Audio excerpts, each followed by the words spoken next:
Well, right now, the Southern Maryland Electric Cooperative, or SMECO, is working to repair the damage at the Riceville switching station in Charles County that caused the big consternation this afternoon.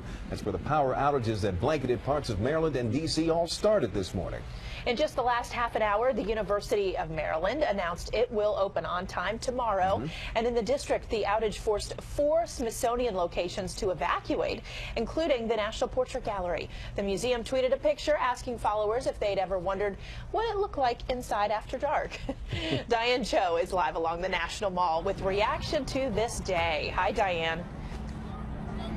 Well, good afternoon to you as well, Allison. And the outage caused the affected museums to close for over an hour today, forcing some tourists to figure out a plan B.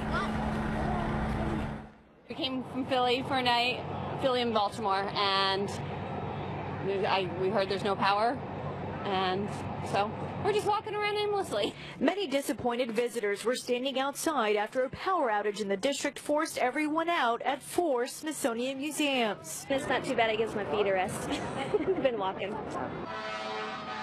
Just before 3 o'clock, the Air and Space Museum was reopened to the public, creating long lines outside. My child wants space putty, and we know it's here, so we were hitting here before we got back on the metro to go home, actually, so he could get his silly space putty.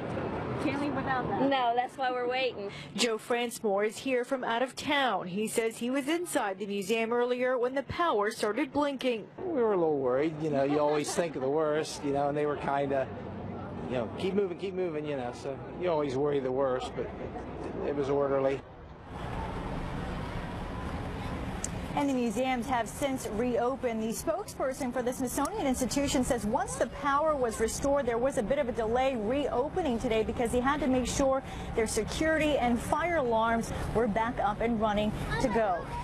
We're live on the southwest part of the mall. Diane Cho, ABC 7 News. Diane, thank you. And also tonight, the Bethesda Metro station remains closed at this hour because of an escalator outage. Metro says the outage was caused by those earlier power problems. Right now, Red Line trains are bypassing the Bethesda stop. Riders can use shuttle buses or go to the medical center stop instead.